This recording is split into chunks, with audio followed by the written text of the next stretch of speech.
அகிலம் நியூஸ் நேயர்களுக்கு வணக்கம். அகிலம் நியூஸின் இன்றைய நாளுக்கான இரவு நேர பிரதான செய்திகள். முதலில் தலைப்புச் செய்திகள். உயிர்த்த ஞாயிறு தாக்குதல் விசாரணைகளை ஆரம்பிக்க அதிரடி உத்தரவு. திடீரென நிறுத்தப்பட்ட எரிவாயு கப்பல் போக்குவரத்து எண்ணெய் விலை குறித்து OPEC+ அவசர முடிவு. தனியார் கல்வி நிலையங்களுக்கு கல்முனை மாநகர சபை முக்கிய அறிவுறுத்தல். மீண்டும் QR முறைமை எரிபொருள் பதுக்கி வைப்பவர்களுக்கு விடுக்கப்பட்டுள்ள எச்சரிக்கை. முல்லைத்தீவு புதுக்குடியிருப்பில் கடும் பனிமூட்டம், இயல்பு வாழ்க்கை பாதிப்பு. இலங்கை கிரிக்கெட் நிறுவனத்திற்கு எதிராக கொழும்பில் போராட்டம். லுணுகம் பெகர நீர்த்தேக்கத்தில் படகு கவிழ்ந்து 2 இளைஞர்கள் மாயம். இளைஞர்களின் குரலை நசுக்குகின்றது அனுர அரசு, சஜித் குற்றச்சாட்டு. களுத்துறை கடலில் மூழ்கி மாணவன் மாயம், தேடுதல் பணிகள் தீவிரம். மத்திய கிழக்கில் போர் பதற்றம், இலங்கையர்களுக்கு அவசர அச்சுறுத்தல். தொடர்வன விரிவான செய்திகள்.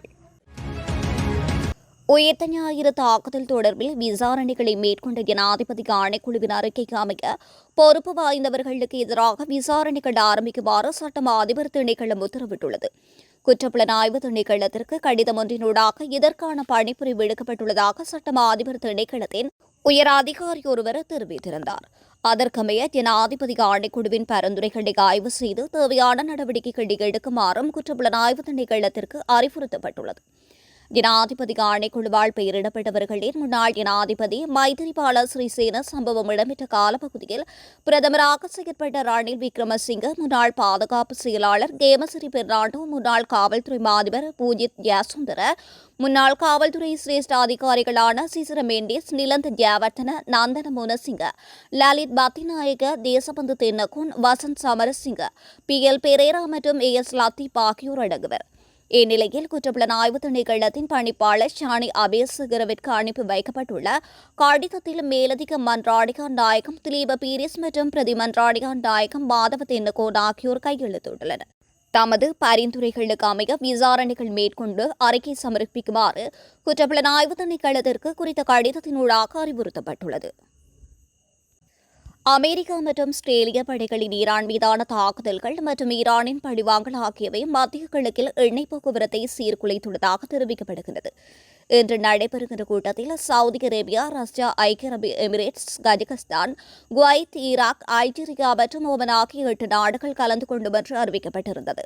சர்வதேச மட்டத்தில் பெரும் போர் பதற்றத்தினை ஏற்படுத்தியுள்ள நிலையில் இந்த சூழ்நிலையை தணிக்க OPEC+ அமைப்பு இன்றைய தினம் அவசரமாக எண்ணெய் உற்பத்தியை அதிகரிப்பது குறித்து பரிசீலித்து வருவதாக தெரிவிக்கப்பட்டுள்ளது. இதன்படி உற்பத்தியை 1,37,000 பீப்பாய்கள் அதிகரிக்க திட்டமிட்டுள்ளதாகவும் தற்போதைய அவசர நிலை காரணமாக அதை ஒரு நாளைக்கு 4,11,000 பீப்பாய்கள் அல்லது அதற்கு மேல் அதிகரிப்பது குறித்து இன்றைய தினம் நடைபெற்ற கூட்டத்தில் விவாதிக்கப்பட்டது. உலகில் 20% அதிகமான எண்ணெய் போக்குவரத்தை கடந்து செல்லும் மூலோபாய முக்கியத்துவம் வாய்ந்த கார்முஸ் ஜலசந்தி வழியாக கப்பல் போக்குவரத்தை நிறுத்துவதாக ஈரான் அறிவித்ததை தொடர்ந்து நேற்றைய தினம் முதல் எண்ணெய் மற்றும் எரிவாயு கப்பல் போக்குவரத்து தடைப்பட்டுள்ளது. மத்திய கிழக்கில் மோதல்கள் அதிகரித்ததால் வெள்ளிக்கிழமை கச்சா எண்ணெயின் விலை பீப்பாய்க்கு $73 உயர்ந்தது. தற்போதைய நிலைமை கட்டுப்படுத்தப்படாவிட்டால் எண்ணெய் விலை பீப்பாய்க்கு $100 தாண்டும் என்று முக்கிய வணிக நிறுவனங்களின் ஆய்வாளர்கள் சுட்டிக்காட்டியுள்ளனர். ஈரான் மீதான தாக்குதல்களை தொடர்ந்து ஏற்படக்கூடிய விநியோக பற்றாக்குறையை ஈடுகட்டுவதற்கு சவுதி அரேபியா மற்றும் ஐக்கிய அரபு எமிரேட்ஸ் ஏற்கனவே தங்கள் உற்பத்தி திறனை அதிகரித்துள்ளதாக வெளிநாட்டு ஊடகங்கள் தெரிவிக்கின்றன. 2025ஆம் ஆண்டிற்கான கல்வி பொதுத்தராதர சாதாரண தர பரீட்சை எழுதிய மாணவர்களுக்கான கல்வி பொதுத்தராதர உயர்தர புதிய வகுப்புகள் யாவும் எதிர்வருகின்ற மார்ச் மாதம் 25ஆம் தேதிக்கு பின்னரே ஆரம்பிக்கப்பட வேண்டும் என்று அறிவிக்கப்பட்டுள்ளது. இது தொடர்பாக கல்முனையில் இயங்கும் தனியார் கல்வி நிறுவனங்களுக்கு கல்முனை மாநகர சபை அறிவிப்பு வழங்கியுள்ளது. பெற்றோர்கள் மற்றும் பொதுநல அமைப்புகள் விடுத்த வேண்டுகோளுக்கு அமைவாக குறித்த மாணவர்களின் நலன் கருதி இந்த தீர்மானம் மேற்கொள்ளப்பட்டுள்ளதாக கல்முனை மாநகர ஆணையாளர் ATM ராஃபி தெரிவித்துள்ளார். கல்வி பொதுத்தராதர சாதாரண தர பரீட்சைகள் முடிந்த கையோடு உடனடியாகவே கல்வி பொதுத்தராதர உயர்தரத்திற்கான புதிய வகுப்புகளை ஆரம்பிப்பதற்கு சில தனியார் கல்வி நிலையங்கள் ஏட்டிக்கு போட்டியாக முனைவதாக முறைப்பாடுகள் கிடைக்கப்பெற்றுள்ளன. இந்த விடயம் தொடர்பில் பல ஆலோசனைகள் கல்வி நிலையங்களுக்கு வழங்கப்பட்ட போதிலும் அதனை பொருட்படுத்தாமல் உதாசீனமாக செயற்படுத்துவதானது கவலைக்குரிய விடயமாகும். எனவே இந்த விடயத்தில் கல்முனை மாநகர சபை இறுக்கமான நடவடிக்கைகளை முன்னெடுப்பதற்கு தீர்மானித்துள்ளது என்று ஆணையாளர் தெரிவித்துள்ளார். நாட்டில் தேவையற்ற முறையில் எரிபொருட்களை பதுக்கி வைப்பவர்களை கண்டறிவதற்காக போலீஸ் மற்றும் புலனாய்வு பிரிவினரை உள்ளடக்கிய விசேட சோதனைகள் ஆரம்பிக்கப்பட்டுள்ளது. தேவையில்லாமல் எரிபொருட்களை பதுக்கி வைப்பவர்களை கைது செய்வதற்கு போலீஸ் மற்றும் புலனாய்வு அமைப்புகள் நடவடிக்கை தொடங்கியுள்ளன. குறிப்பாக விதிமுறைகளை மீறும் நிலையங்களில் எரிபொருள் விநியோக உரிமங்களை ரத்து செய்யவும் நடவடிக்கை எடுக்கப்படும் என்று மேலும் எச்சரிக்கை விடுக்கப்பட்டுள்ளது. பொதுமக்கள் எரிபொருளை சேமிக்க தொடங்கினால் மட்டுமே மீண்டும் QR குறியீடு முறை அறிமுகப்படுத்தப்படும் என்றும் எரிசக்தி பிரதிகா அமைச்சர் முகமது இலியாஸ் முகமது அர்காம் தெரிவித்துள்ளார். விசேட அறிக்கை ஒன்றை வெளியிட்டுள்ள அவர், நாட்டில் தற்போது போதுமான அளவு எரிபொருள் கையிருப்பு உள்ளதால் பொதுமக்கள் அச்சமடைய தேவையில்லை என்று உறுதியளித்துள்ளார். QR முறை மக்களுக்கு தேவையான அதிகமான எரிபொருட்களை சேகரிக்க தொடங்கினால் விநியோகத்தை முறையாக நிர்வகிக்க நாம் மீண்டும் QR குறியீட்டு முறையை நாட வேண்டியிருக்கும் என்று அவர் தெரிவித்துள்ளார். செயற்கையான தட்டுப்பாடுகளை உருவாக்குவதை தவிர்க்குமாறும் பொறுப்புடன் செயற்படுமாறும் பிரதிகா அமைச்சர் பொதுமக்களை வலியுறுத்தியுள்ளார். முல்லைத்தீவு மாவட்டத்தில் நிலவும் சீரற்ற காலநிலை காரணமாக இன்றைய தினம் அதிகாலையில் கடும் பனிமூட்டம் காணப்பட்டுள்ளது. இதனால் வாகன சாரதிகள் பல்வேறு அசௌகரியங்களுக்கு முகம் கொடுத்ததுடன் மக்களின் இயல்பு வாழ்க்கையும் பாதிக்கப்பட்டுள்ளது. அதிகாலை முதல் காலை 8 மணி வரையில் புதுக்குடியிருப்பு பகுதியில் அதிகமான பனிப்பொழிவு நிலவியுள்ளது. கடந்த சில நாட்களாக மாவட்டத்தின் பல பகுதிகளில் பனிப்பொழிவு பதிவாகி வந்த நிலையில் இன்றைய பனிமூட்டம் வழமையை விட அதிகமாக இருந்ததாக தெரிவிக்கப்படுகின்றது. குறிப்பாக புதுக்குடியிருப்பு பரந்தன் வீதி முழுவதும் அடர்ந்த பனிமூட்டம் சூழ்ந்திருந்ததால் காலை வேளைகளில் வீதியூடாக பயணித்த வாகன சாரதிகள் பெரும் சிரமங்களை எதிர்கொண்டனர். தேசிய கிரிக்கெட் அணியின் தொடர்ச்சியான பின்னடைவுகள் மற்றும் மோசமான ஆட்டத்தினை அடுத்து ஸ்ரீலங்கா கிரிக்கெட் நிர்வாகத்தை பதவி விலகுமாறு கோரி அதன் தலைமையகத்திற்கு முன்னால் பாரிய போராட்டம் ஒன்று முன்னெடுக்கப்பட்டுள்ளது. பௌத்த மதகுரு ஒருவரின் தலைமையில் இந்த போராட்டம் இடம்பெற்றதாக தெரிவிக்கப்படுகின்றது. இதன்போது ஸ்ரீலங்கா கிரிக்கெட் நிறுவனத்தின் தலைவர் சம்மி சில்வா மற்றும் ஏனைய அதிகாரிகள் உடனடியாக பதவி விலக வேண்டும் என்று ஆர்ப்பாட்டக்காரர்கள் வலியுறுத்தியுள்ளனர். வீட்டிற்கு செல்லுங்கள் என்று கோஷமிட்ட போராட்டக்காரர்கள் ஸ்ரீலங்கா கிரிக்கெட்டின் தரத்தை மீண்டும் கட்டியெழுப்ப அதிகாரிகள் தவறிவிட்டதாக குற்றம் சுமத்தியுள்ளார். கிரிக்கெட் நிறுவன தலைமையகத்திற்கு அருகில் பலத்த போலீஸ் பாதுகாப்பு வழங்கியுள்ள நிலையில் போராட்டம் அமைதியான முறையில் நடைபெற்ற நிலையில் எந்தவித அசம்பாவிதங்களும் பதிவாகவில்லை. ஹம்பாந்தோட்டை லுணுகம் வெகர பகுதியில் நீர்த்தேக்கத்தில் படகு ஒன்று கவிழ்ந்து விபத்துக்குள்ளானதில் மீன்பிடிக்க சென்ற 2 இளைஞர்கள் நீரில் மூழ்கி காணாமல் போயுள்ளனர்.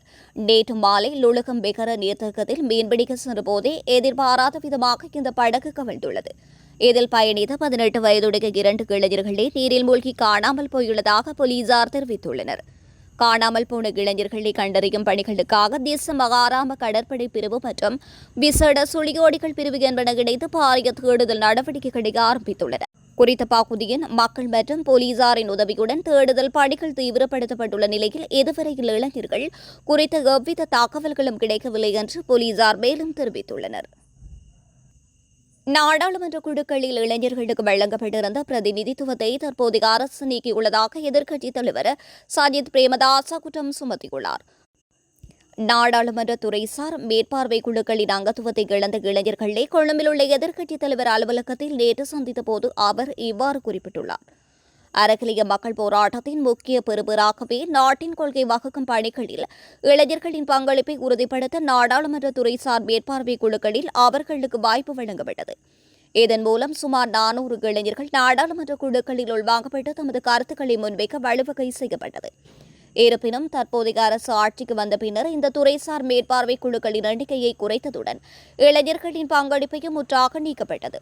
போராட்டத்தின் பிரதான கோரிக்கையை நடைமுறைப்படுத்தி 2 ஆண்டுகள் நிறைவடையும் நிலையில் புதிய அரசு அந்த வாய்ப்பை பறித்திருப்பது பாரிய ஜனநாயக மீறலாகும். இளைஞர்களை இந்த குழுக்களில் இருந்து நீக்குவதற்கு ஐக்கிய மக்கள் சக்தி கடும் எதிர்ப்பு தெரிவித்த போதிலும் அரசு அதனை செவிமடுக்கவில்லை. நாட்டின் சனத்தொகையில் 25 வீதத்தை கொண்டுள்ள இளைஞர் தலைமுறையினருக்கு கொள்கை வகுப்பதில் வாக்களிப்பது ஜனநாயகத்தின் கடமையாகும். இளைஞர்களின் குரலை நிராகரித்து ஒரு நாடு ஒருபோதும் முன்னேற முடியாது. எனவே இளைஞர்களுக்கு வழங்கப்பட்டிருந்த இந்த நாடாளுமன்ற பிரதிநிதித்துவத்தை மீண்டும் உடனடியாக வழங்குமாறு அரசாங்கத்தை நான் வலியுறுத்துகின்றேன் என்று அவர் தெரிவித்திருந்தார்.